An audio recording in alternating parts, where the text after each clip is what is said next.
In this video, we're going to show you how to install the True Edge back protector for the iPhone XS Max. The package comes with two back protectors, just in case the first install doesn't go very well or you crush it and then you have an extra.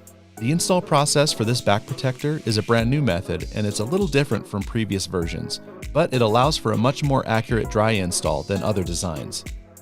As you open up the package, you will find two back protectors, install instructions, alcohol cleaning pad, microfiber cloth, and an install card. All the awesome stuff you need to get the job done.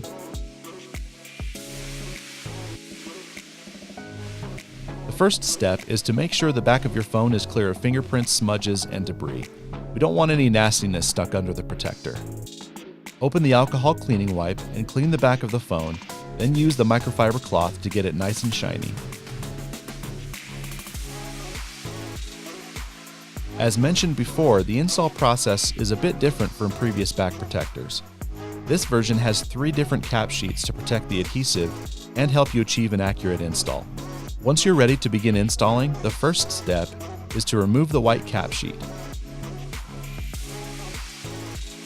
It's okay for you to touch this adhesive underneath because it's not the adhesive that will be used to adhere the protector to the phone. This is only a temporary adhesive that is used to make sure you line up the protector perfectly. So if you lay it down and it's not straight, you can peel it up and lay it back down as many times as you need.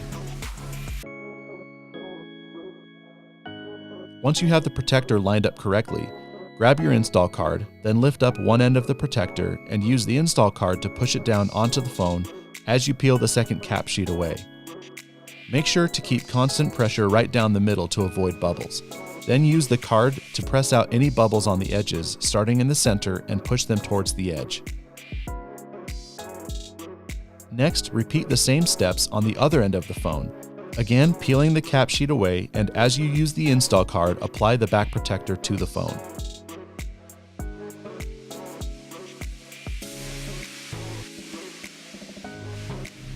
Once you have the bubbles pushed out, you can remove the top cap sheet. If you see any more bubbles, you can wrap the microfiber cloth around the edge of the install card to push out any remaining bubbles. If you try using the card without the cloth, you might scratch the protector and it won't look quite as nice. Any remaining small bubbles around the edges should go away in a couple hours. And there you have it, a nice new back protector installed on your XS Max to keep it protected edge to edge.